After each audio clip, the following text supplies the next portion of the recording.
What's up, BB Besties? I have a live feed update. Hey, BB friends, here's a quick update. Welcome to the Girl Gab podcast. Join your hosts, Allie and Nikki, as they break down the latest in pop culture, TV, and whatever else they feel like gabbing about. Girl Gab starts now.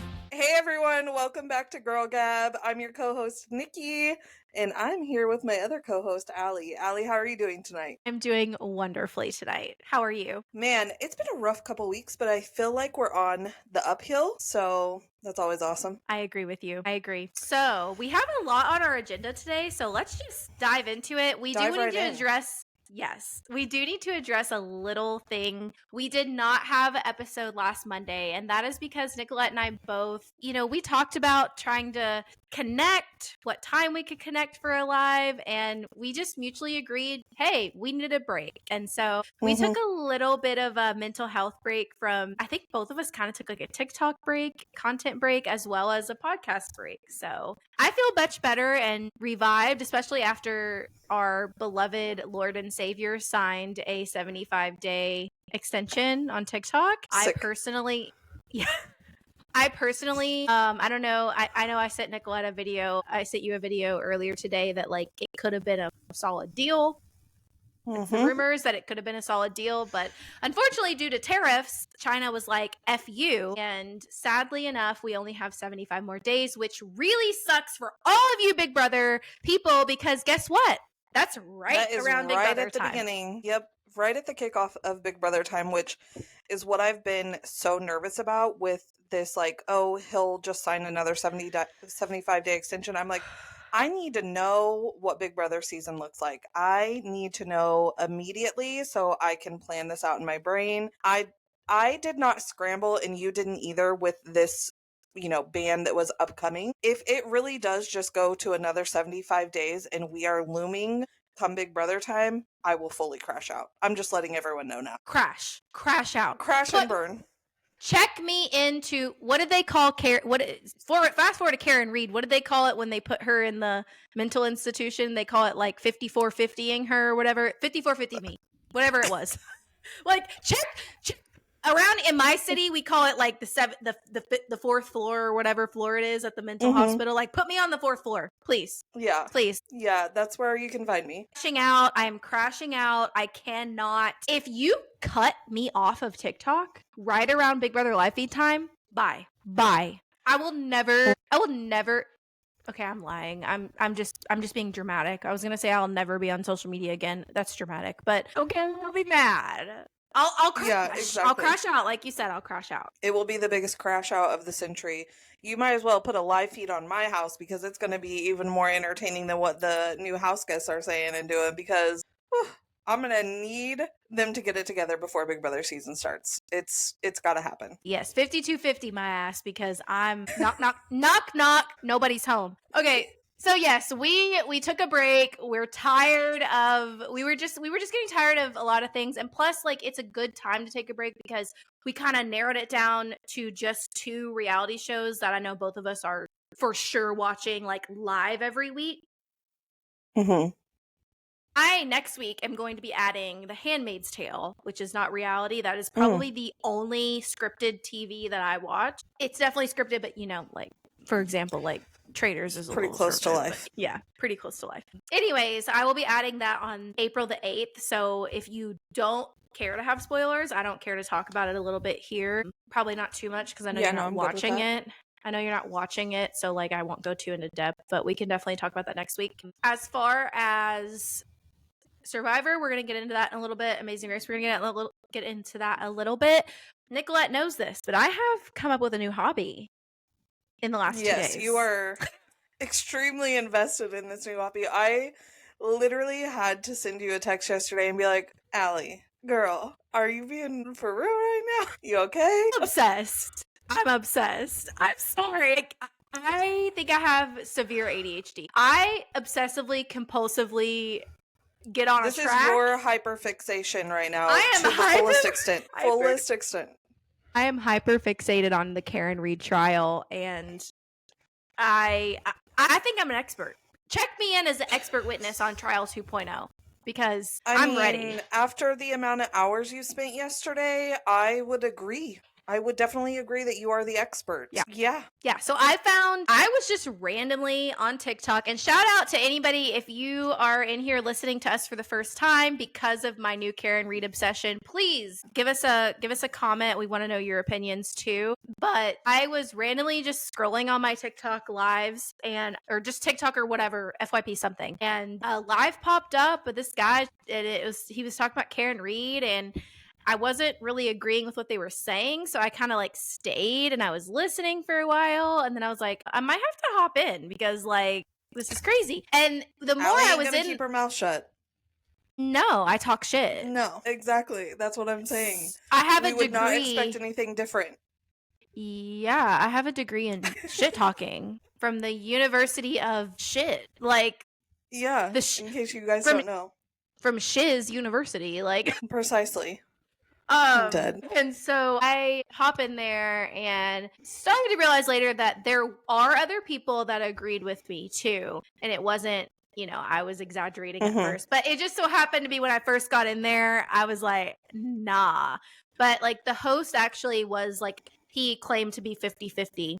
So he was always playing devil's advocate on both sides. But anyway, so I've got all this new group of friends and I let them know about our podcast. So hopefully some of them are listening to us tonight, or today.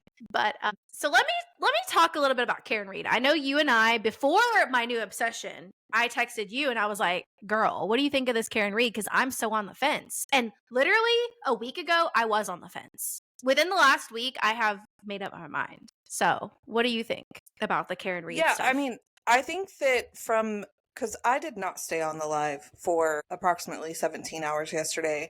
I was only on there for a short period of time. However, based on what I heard you saying while I was in there, I think you and I are on the same page. Like, there's no way that they can come to a decision in this case that would satisfy me because the investigation was so screwed up from the jump. That there's no definitive way, like there's no, I don't know if she did it or not, but there's not enough evidence to say that she did beyond a reasonable doubt from what I've seen.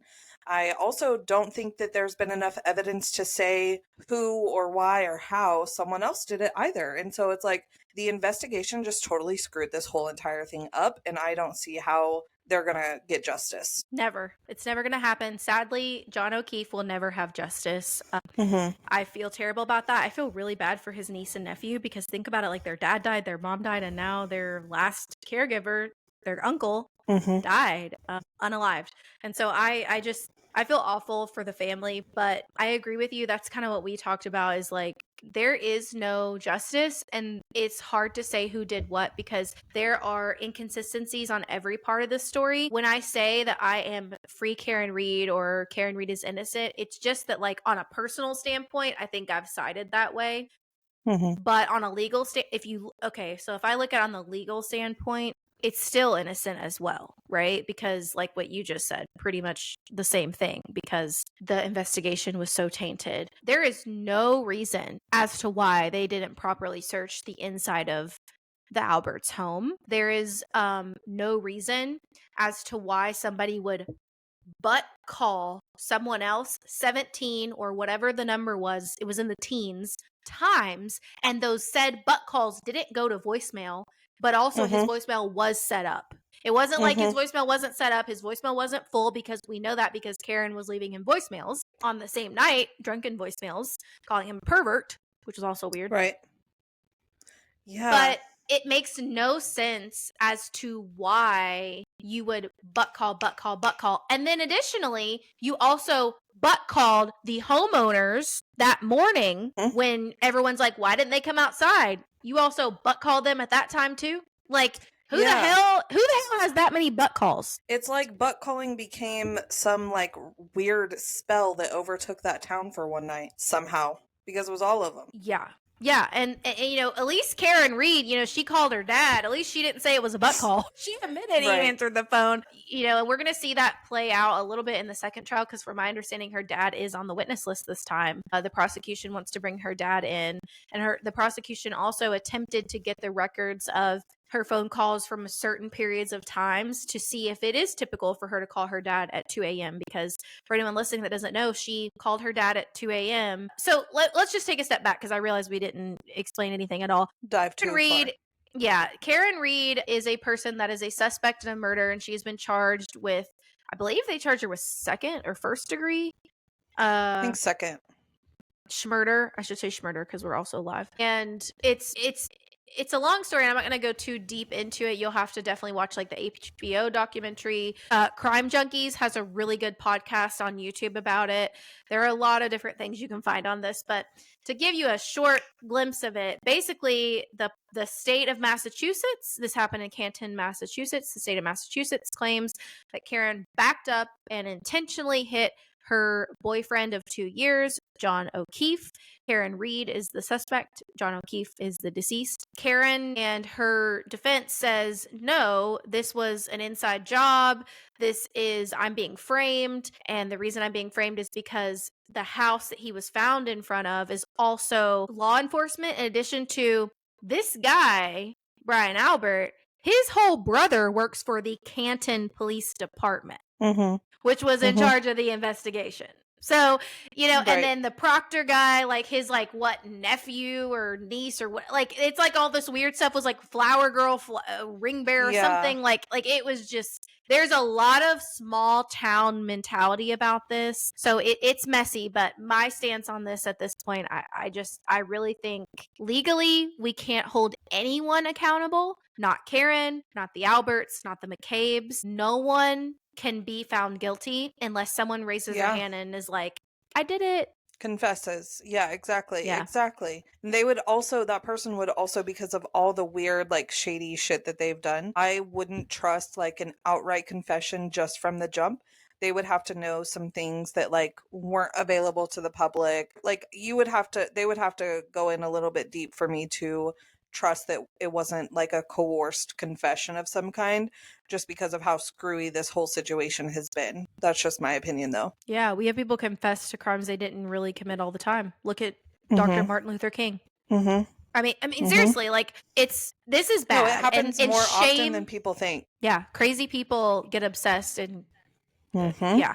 I mean, shame on this police department. I think that if O'Keefe was found on anyone else's front lawn, the investigation would have been done properly. I also think that Karen wouldn't be, or whoever the suspect is, wouldn't be tried a second time if it was anyone but a police officer. I don't know why we're wasting state and federal, at this point, resources on a case. Well, I guess I understand why we're wasting federal resources, because federally they're investigating to see what was done correct and not. So I understand that. But why are we wasting the state of Massachusetts tax dollars on continuing to try someone that there is reasonable doubt?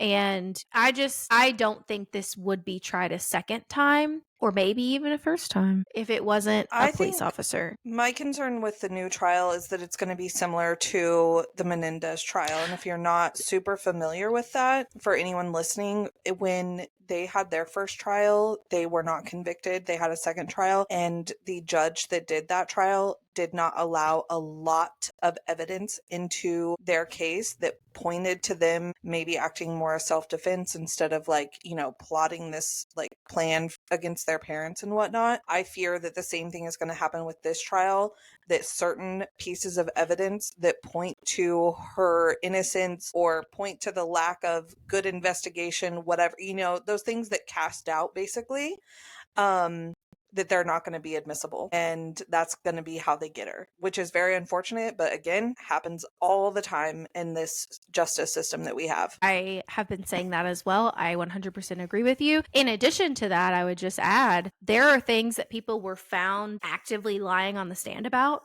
The prosecution caught them up. You can't catch somebody up twice. You could, but it'd be hard. Right. They're going to remember you caught them up the first time.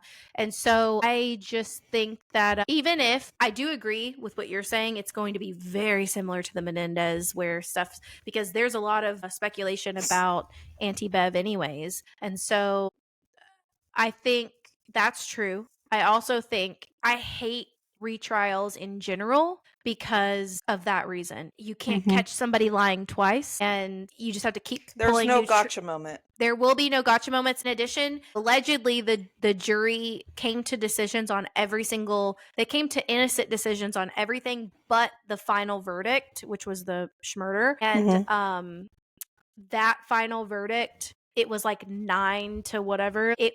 What is there, 12 people on a jury? It was like 9 people, from what I understand, 9 people said guilty. And so I'm concerned about a second time. Yeah. And you not being able to find those inconsistencies in the McCabe story, especially. Jen McCabe was found to absolutely be lying on the stand. The paramedics were found to potentially be lying as well, because the paramedics said, she did it, she did it, she did it. And then the prosecution was like, did she say that? Because you didn't record that in your notes. And we don't see that on the dash cam. And we can see her running around saying, did I do it? Or maybe I did it. Maybe I hit him. Something really interesting in the live that I was in, we were just talking about, is an officer of the law, like some kind of detective, jumped in there, and she was like, I forget what she called it. It was like omissions of hysteria or something like that. And it's basically like, in moments of hysterical judgment, you're going to say all these crazy things, but it doesn't mean you're admitting to guilt. It's very clear that she was in a traumatic moment of, my boyfriend of 2 years is potentially passed away on this lawn right now. He had a pulse, but it didn't look good. Also, where was the blood? Like, if he got beat on the back of the head, where was the pool of blood? I don't know. It's just, the whole thing's just crazy. Yeah, none of it adds up. And I truly do think that she is going to end up being found guilty. I think that she is, not because I agree or think that way. I just think that because of the way that our court system works and is set up, and with this being a second trial, I think there's a very significant chance that is going to happen, and she's just going to have to work through the appeal system. That's kind of the vibes I'm getting. We see how well that's worked out for the Menendez brothers, the appeal system. Yeah, appeals are difficult. Appeals can take 30 years. What's her name? What's the other girl that Kale recently had on her podcast? Amanda Knox. But she wasn't in the U.S. She wasn't, but she also had to go through the, just an example of like being found guilty and having to prove your innocence. She's lucky that she was able to prove her innocence in another country. Adnan Syed. Yeah. He just got he didn't even get his stuff. They ended up taking back his exoneration, so he still is technically convicted, but they redid his sentencing, so he is now able to be out on time served. Yeah. And for anyone out there that may think that true crime is not political in some way, because that has been a conversation in the true crime space for a really long time, please look into the Adnan Syed case even further, because he was fully going to be exonerated until the elections happened and those positions of people changed. And now he is still considered convicted because they repealed that decision and just let him be out on time served after redoing his sentence. If you think that those kinds of things do not matter when it comes to this kind of stuff, you are absolutely, I forget mistaken. That we're live, so I can't say things. Yeah, you are mistaken. Yeah. For anyone that's listening on Monday, we can't say certain things because we're on TikTok Live. Yeah, we gotta watch it this week. Yeah, but no, I agree with you wholeheartedly, Nicolette. I 100% agree with every statement that just came out of your mouth. Is the Karen retrial going to be streamed somewhere? It technically is streamed now. I've just been watching the recaps later because all they're doing right now is the jury selection. Yeah. But once they get done with that and they start the actual trial part, it'll be televised? Court TV and YouTube and pretty much, it's everywhere. Yeah. But yeah, so I missed like the first 20 minutes of Survivor because I was literally watching the previous week's episode. And the whole time I was like, this seems so familiar. Deja vu. Yes, the whole time, deja vu. And then I texted you. I was like, girl, not me watching the first like 20 minutes of this episode. And it was last week's episode. I need you to walk us through Survivor because I am just discombobulated. So yeah, so when the episode first started, obviously it was the fallout of the most recent tribal, which if you don't know, especially since we didn't have an episode last week and didn't talk about it, that tribal before was when Bianca was voted out. So that also was a 2-1-1 vote. Chrissy and Cedric were the ones that voted for Bianca. Mitch voted for Say, and Say voted, I want to say, for Chrissy, potentially. Don't quote me on that, but I think that's who she voted for. Anyway, so they were talking about how Cedric didn't have a chance to talk to everyone about the information that he had gotten from Bianca about losing her vote.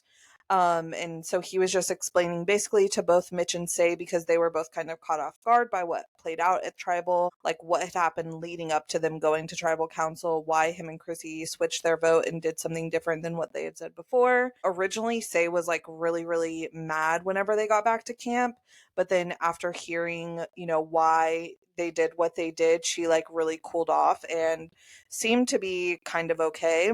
And then from there, we really just saw the boats that came one by one to the different islands with the note to tell them that they could drop their buffs and that they were going to be heading to their new island and whatnot. It was the Mergatory episode. Yeah. Where did you start watching at? Did you see that part that I just said about the boat coming? No. I did not. When I hopped on, I immediately was like, "Oh shoot, they merged!" Like I already had realized that they merged.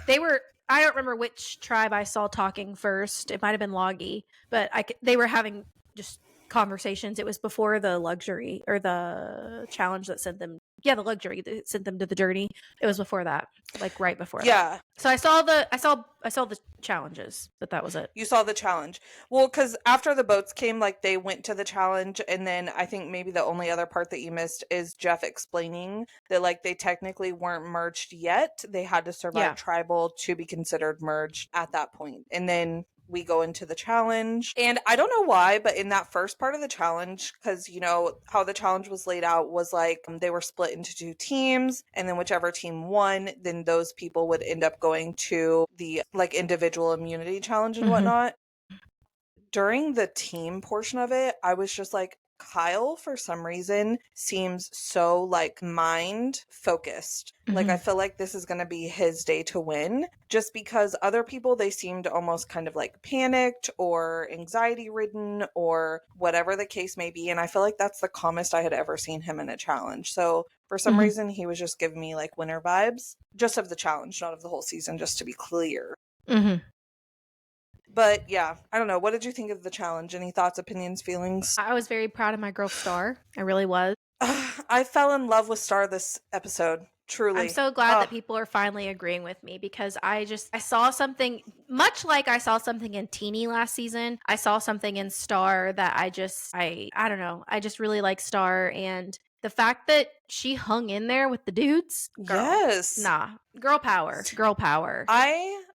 I never in this season have disliked Star, but she was never one of my like top people that I really like felt something for. I would say more indifferent. Like I just didn't really have an opinion on her. These last 2 episodes, I'm like, okay, I'm really loving Star. Like I'm rooting for Star to do really, really well. Star was my chaos pick in the draft. Star was my chaos pick because similar to John Lovett was absolutely my chaos pick. I said from the beginning last season, John Lovett is either going home on the first episode or going to finale night, and that's exactly what happened. He went home on the first episode. And Star, same thing.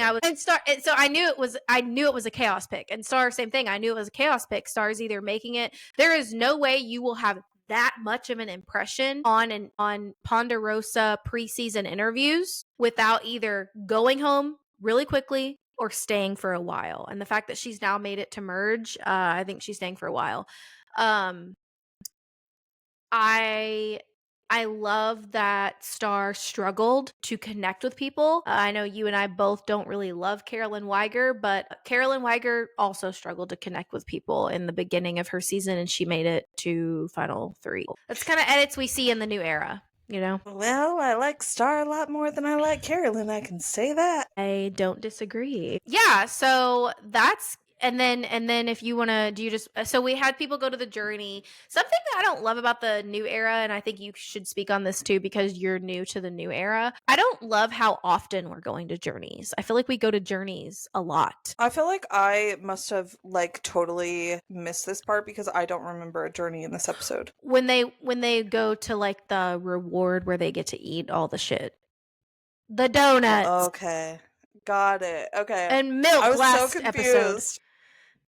is this season sponsored by milk? Because there was, at the beginning, I think, of the episode, there was more mentions of like how you should drink a gallon of milk a day or something like that. And I was like, why is there so much talk and focus on milk? Who the fuck wants to drink milk in Fiji? Who the fuck wants to drink milk anywhere?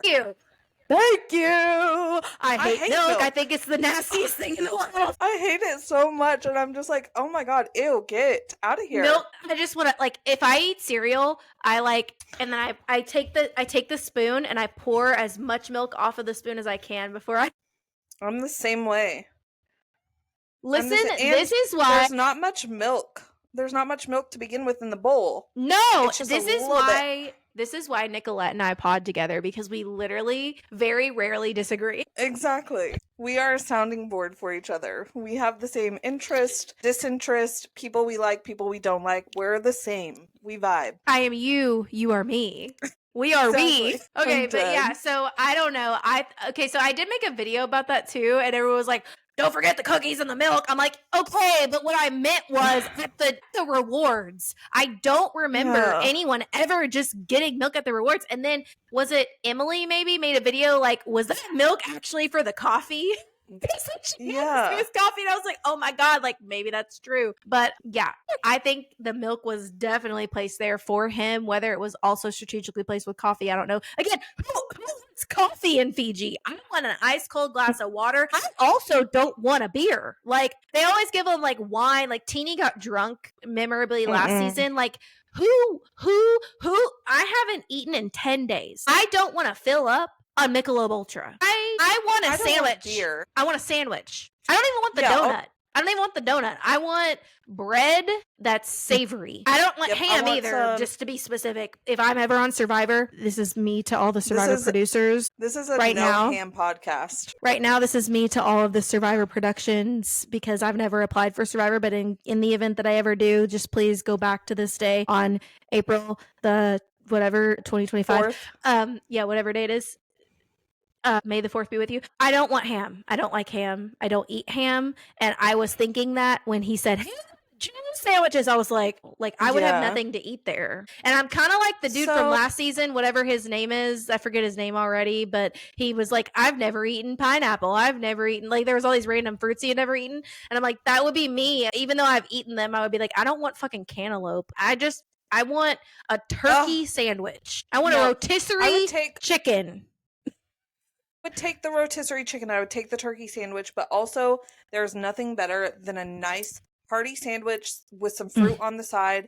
But also going back to the coffee, I will take an iced coffee no matter where I am, no matter the time of day. It has to be iced though. I pee like a racehorse, and that caffeine would run right through me, and also the coffee, it would also run. I know what you're saying, but like, give me some apple juice. Give me some prune juice. Give me something that's gonna help my digestive tract. Okay, I haven't eaten in 10 days. Beer is not on my mind. Beer is not on my mind, and wine is not on my mind. But they be tearing that wine up, Nicolette. Until one day I finally go on Survivor, and I'm like, I'm just kidding. I will never, like, I don't think I could even bring myself to apply for Survivor, because I have a almost 8-year-old who'll be 8 in May, at the end of May, almost June. And he was like, would you want to be on Survivor? I said, no, baby. I said, no. He was like, why not? I said, I said, honey, have we ever been camping before? Right. He was like, let's no. think And I was about like, this. I said, there's a reason. We don't go camping. I also don't go to the lake. I don't swim in lake either. I will not swim in water that I can't see the bottom. Even if I go to the ocean, even that, like if there's a lot of like seaweed and stuff, I'm like, I'll put my feet in there, but I ain't putting my in there, you know what I mean? Like, never been to the ocean, never will. And you know this because no, I ain't going. Oh, I forgot. Remember when we were talking about the BB cruise? I was like, girl, even if you could convince me to get on the boat, you ain't convincing me to get off of that boat anywhere. And then the airplane situation, the new recent airplane. Airplanes in current day's time scare me. Airplanes before, I need to fill the viewers in on something. So Nicolette and I have for 3 weeks now been saying we're going to make dental appointments, both of us, because both of us are past due on our cleanings. And every week we message each other and we're like, have you made your appointment yet? And we're like, no. So both of us need to do that. But also, this is what I'm adding to this. I'm adding something in there now. We're getting you on a beach. Whether it's this year, next year, 4 years from now, we're getting Nicolette on the beach. I will be at the beach the last week of July. You are more than welcome to meet me there. I won't be there. You can go to the beach without getting in the water, though. You know what I mean? Yes. That I would be down to do.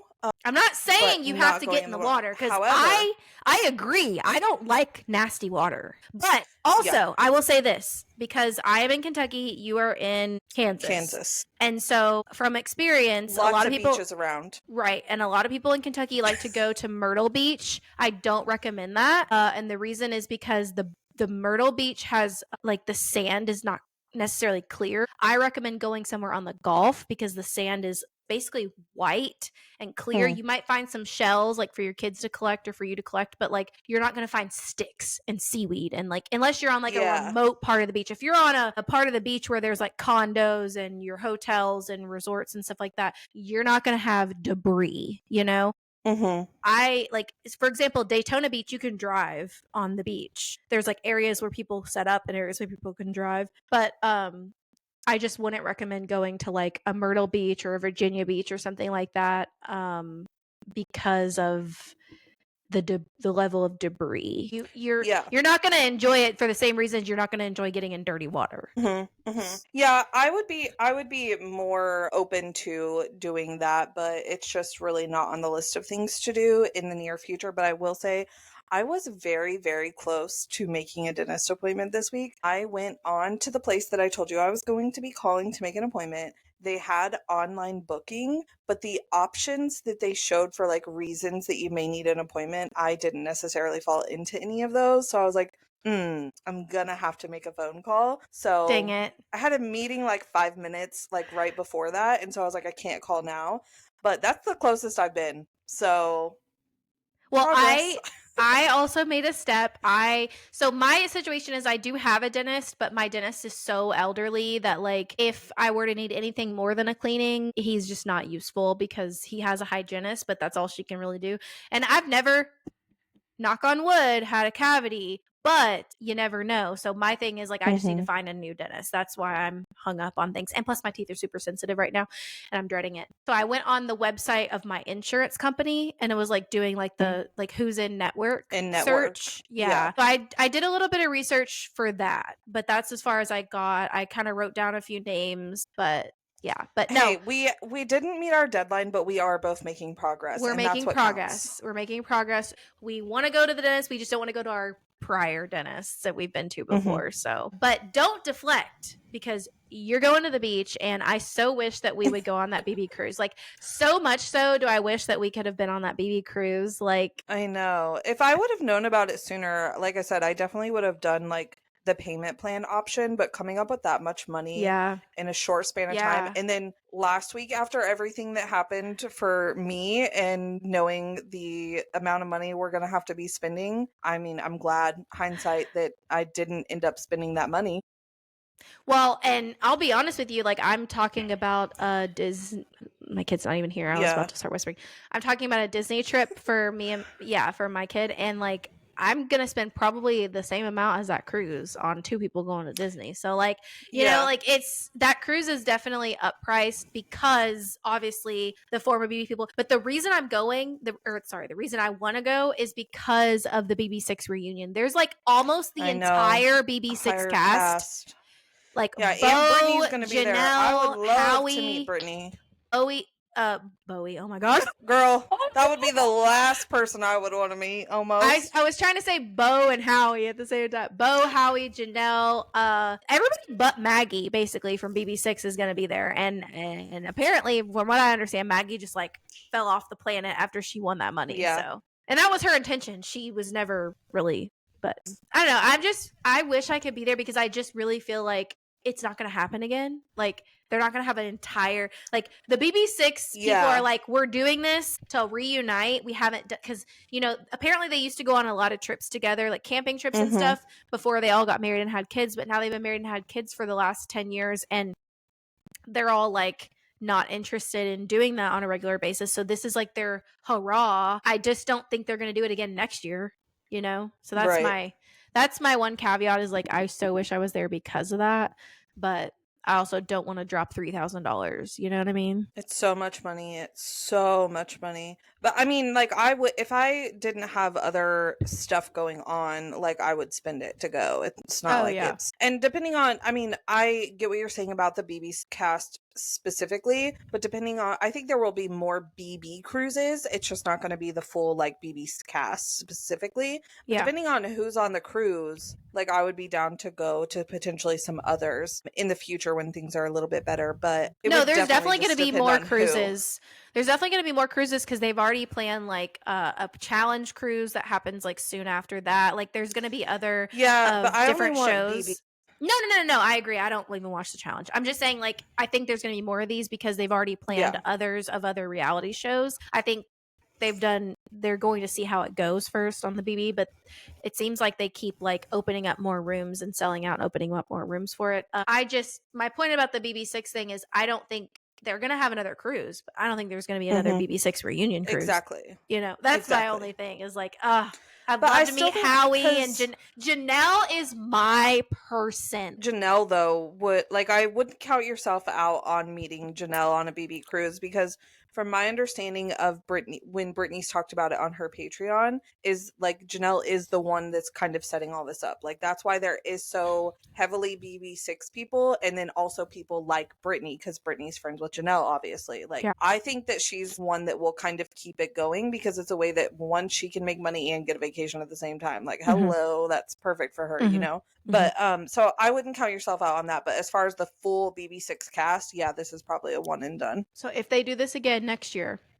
depending on the cast, we're gonna make an effort to see. We're gonna make an effort to see if we can do this. No kids, but just know adults only. No kids. Yeah, no kids. No, God. absolutely not. God, no. Who the hell would bring children? No, not an option. But yeah, no, just us grown women on a cruise together. That would be fun. And you don't have to get in the water because you're on top of the water. No. Exactly.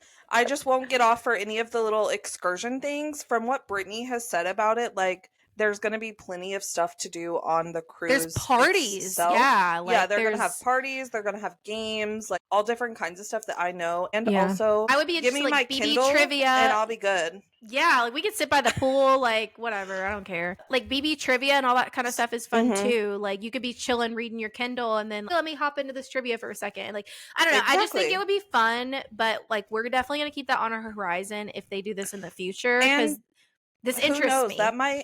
The BB cruise might be the first time we meet in real life person. I mean, as it should be. Literally, though. But truly.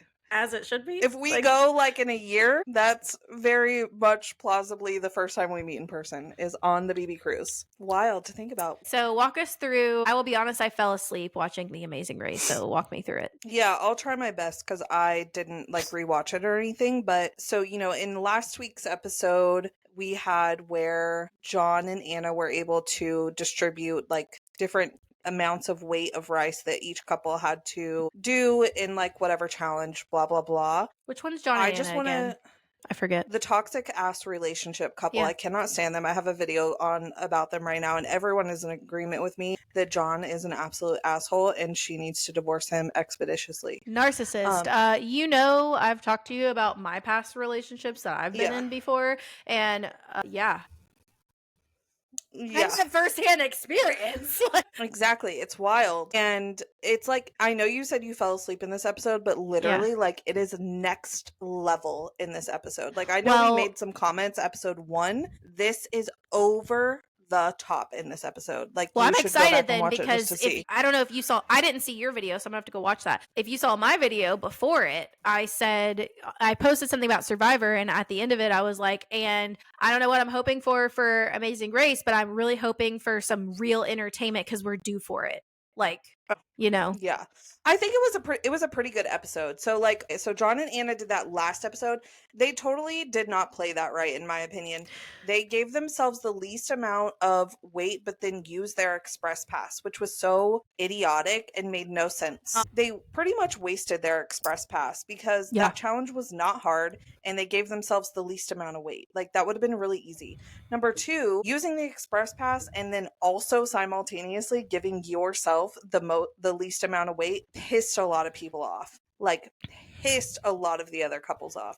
So just strategically, they played that leg so completely incorrectly. Then we move on to this week's episode where they do a live vote for double U-turn. And so the two couples with the most votes were the ones that got double U-turn. And so that ended up being John and Anna and whatever, the old couple that had been performing pretty well as well. I think the guy's name was Scott. I don't remember what the lady's name was. But they were old and from Utah and have like 500 million kids, and they always have a pink shirt on. So if that tells you who they are.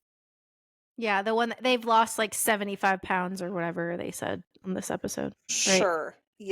Yeah, sure. But anyway, so the other couple, they ended up getting more votes than John and Anna, but John and Anna ended up getting the second most votes. And this would have been like a good time for John and Anna to have an express pass. I don't know what the rules are, but I would assume they would be able to use the express pass on one of these little challenges here. But they wasted it on the last leg. And John was fully crashing out in this episode. The entire time he was being the biggest man baby I have ever seen on national television, with the exception of some of the current administration. That's not true.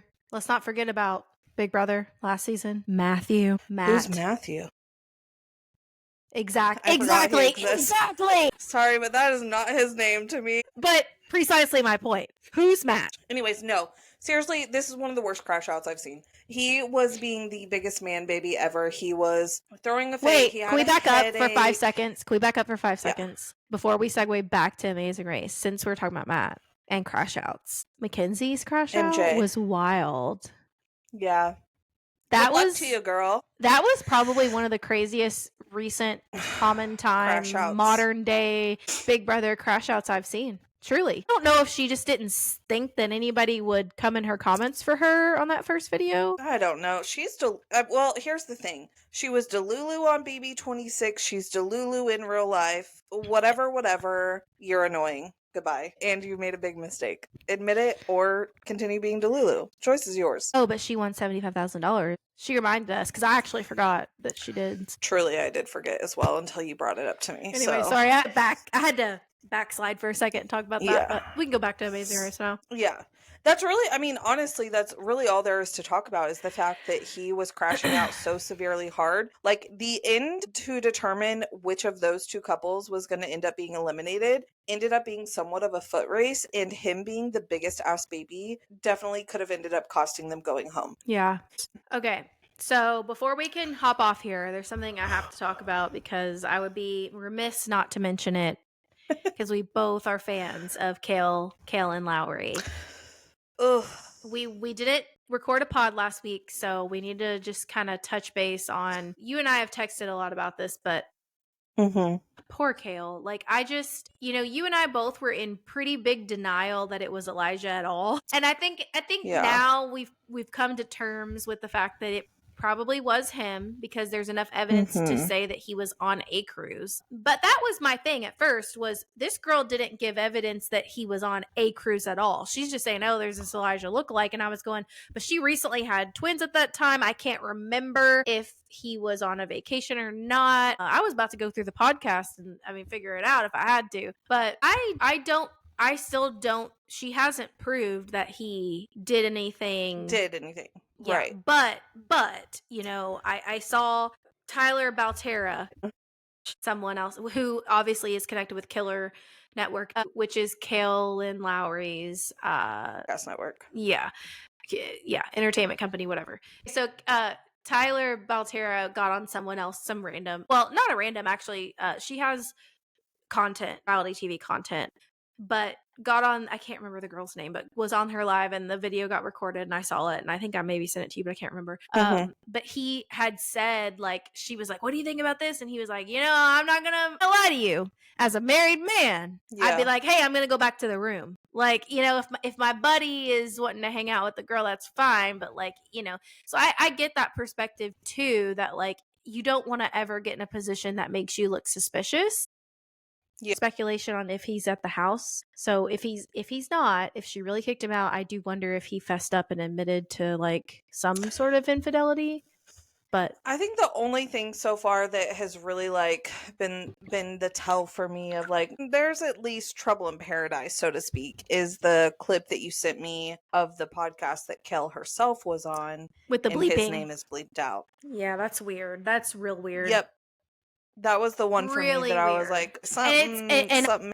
Obviously that had to have been filmed in the random moments in between them coming home, because I wasn't 100% sure on if they had already made it all the way back home or not when that girl posted the video, but it doesn't even matter, right? Like Kale might not have even seen it until they got back home. Mm-hmm. Yeah, exactly. Yeah. So I don't know. But I will say this. I am always pro Kaylin Lowry. I really do like her, and I really do resonate with her, and I really do feel bad for her because this seemed like it for her. The happy ending. It really did. And I'm not saying it's not, right? Like, we don't know. Mm-hmm. Yeah. But I do really feel bad because either way, whether he did something, whether he didn't, whether she's really kicked him out or whether she hasn't, it doesn't matter. This two-timing hussy didn't wait 5 minutes before sending her a DM and then posting the shit. You know, like, you could have emailed one of the podcasts and somebody on her team would have seen it. Like, and I'm not to say that they would have responded either, but you could have given it a little more than 24 hours. Yeah, 100%. Anyways, to round this up, though, let's talk about people are talking about on Trader Season 4, Josh, because where he said last season he was asked or whatever. Mm-hmm. And then I've seen Russell a couple of times. I did see that. Yes. Now that I know that you're talking about traders. Yeah. Yul Kwan, which I can't freaking wait. Coach. I would like to see it. I want to see. I would like to see. Thank you. And Kyle said he has seen Frankie from Big Brother. Yes, I've seen every that too. Single list, and I am here for it. I want to see the most outlandish outfits from Frankie Grande ever in my life in the Treadles Castle. Treadles. I thought that's what I said in my head, but I was like, well, she's not saying anything, and then you did. Leave it to me. I want Frankie to outdo himself. Literally.